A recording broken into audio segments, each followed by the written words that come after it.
I was surprised. You have full Secret Service protection. Why? Have there been threats? Yes. I have 24/7 Secret Service protection, and most White House staffers do not. Do not. I find that to be very unfortunate, and obviously, if they didn't need to be there, they wouldn't be. But they do need to be there. The unusual round-the-clock protection was granted to guard President Trump's high-profile, highly controversial White House counselor. You were going to stay on the outside and make a lot of money. Why did you go inside the White House? It's a great question, Nora. Every time I see people say she sold her soul, I'm thinking, wow, I was making in 1.5 speeches, so a couple hours out of my life, what I will make this year in the White House as counselor to the president. There is no den she will not go into.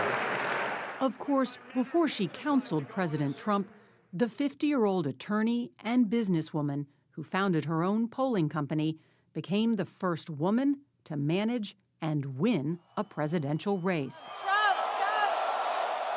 And it's because she's a woman, says Conway, that she finds herself a constant target. Take wearing that revolutionary-style coat at the inauguration. She responded to critics by saying, "Sorry to offend the black stretch pants women of America with a little color." Let's agree that it was silly to focus on your outfit. That's fine. But okay, who but are the black stretch pants women? Well, but the fact is that we are. I'm actually honestly asking because I don't know what the answer is. Goodness, I mean, walk through an airport. Look at a lot of America today. They don't wear anything that snaps buttons or zippers, and that's okay. That's their business. But why criticize what I wear? Fast forward to this past Monday, when she was photographed kneeling on a couch in the Oval Office. We're constantly going back to where I sat, the presumptive negativity of what I wore or what I said, and I do think it's a triple standard. I hate to tell you. And what does that mean, a triple standard? Well, people talk about the double standard of what a woman wears, not what she said or what she was doing, X, Y, and Z. The triple standard is that conservative women are held to, are just cast aside many times by traditional feminist outlets and individuals who control a great deal of the media. I mean, I can't let the haters get to me or to the president. What he's doing here is so big. Then again, for some, it's not what she's wearing or doing. It's about what she has said. I bet it's brand new information to people that President Obama had a 6-month ban on the Iraqi refugee program after 2 Iraqis came here to this country, were radicalized, and they were the masterminds behind the Bowling Green massacre. As is now well known, there was never a Bowling Green massacre. She called it an honest mistake. But there was also this remark about the size of the crowd on Inauguration Day. You're saying it's a falsehood, and they're giving, Sean Spicer, our press secretary, gave alternative facts to that. But the point remains. Wait a minute. Alternative facts? Alternative facts, 4 of the 5 facts he uttered. The one thing he got right was Zeke Miller. 4 of the 5 facts he uttered were just not true. Look, alternative facts are not facts. They're falsehoods. Did you take a credibility hit because of what happened with the Bowling Green massacre and what happened when you talked about alternative facts? Did that hurt your credibility? Well, I think the question presumes that it did, and so now you've got that out in the ether, and the 1 or 2... Actually, you can say no. Well, I didn't presume anything. No. What people should do, what I've always done with others, is look at the measure of someone's career. I've been a pollster for 2 decades plus, and I've worked very hard to speak candidly and truthfully. What are alternative facts? Well, it was alternative information and additional facts, and that got conflated. But, respectfully, Nora, I see mistakes on TV every single day, and people just brush them off. Everybody thinks it's just so funny that the wrong movie was, heralded as the winner of the Oscars. You say, oh, well, that's just all in good fun. Things happen. Well, things happen to everyone. Conway has also taken flack for promoting Ivanka Trump's fashion line while in the White House. I'm going to give a free commercial here. Go buy it today, everybody. You can find it online. White House Press Secretary Sean Spicer would later say she's been counseled on that subject, and that's it. Then this past week, the White House said Conway acted, quote, without nefarious motive or intent.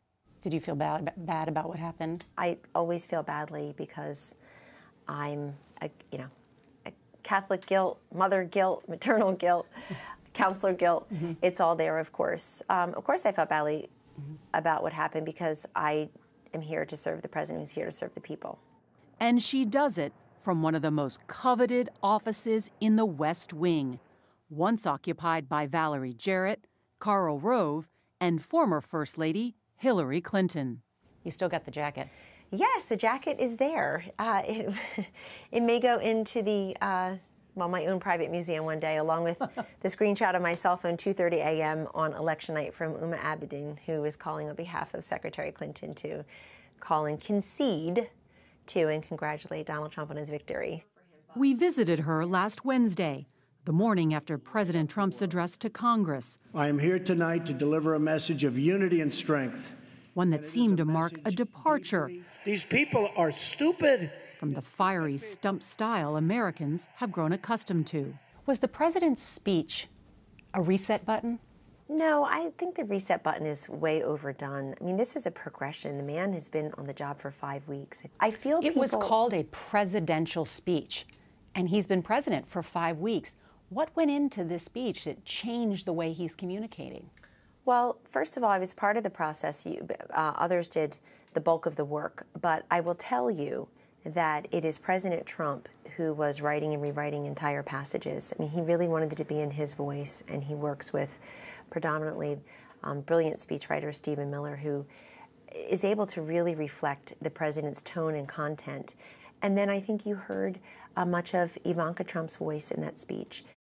Conway says her job includes press and communications, but she also views herself as a conduit, a person who delivers advice and data to the president. What time do you get in the morning? I get here around 7:30. And what time do you leave? It varies, not early. I mean, it really varies, usually not before 8, 9. But I have a very hermit-like existence here, and part of it is because of the Secret Service detail. Part of it is because if I want to go out with a friend for dinner, it's photographed and it's talked about, and it's what did she eat, what did she do, what was she wearing, and it's kind of weird. I mean, I'm not a celebrity. I'm just a pollster who happened to become a campaign manager, and I've been trying to keep a much lower profile here. Which is why, she tells us, we're seeing less of her these days. She says she's trying to cut back on screen time. People should not look at me as somebody who, quote, goes on TV. That was 5% of what I did. This idea, somebody once wrote a very flattering article and said, oh, but they had to put one negative thing in there, I guess, maybe she's not that involved in everything because she's on TV. It's like, no, I'm on TV when they're all still sleeping or watching me from bed. Mm-hmm. I'm already there. Been up for 2 hours doing that. Oh, and I'm there late at night. That may be just as well, because late night hasn't been kind to Conway.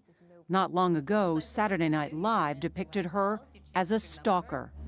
I'm not going to be ignored. You don't get it, Kellyanne. You made up a massacre. We can't have you on. But I missed the news. Look, people really got outraged about that particular skit. I had people right, left, and center coming to my, quote, defense, saying it was over the top, and it's also untrue. So who is Kellyanne Conway? She was raised in a blue-collar New Jersey town. Her parents divorced when she was young. I grew up in a house of all women. My mother, her mother, and 2 of my mother's unmarried sisters raised me. So these 4 Italian Catholic women raised me in this house.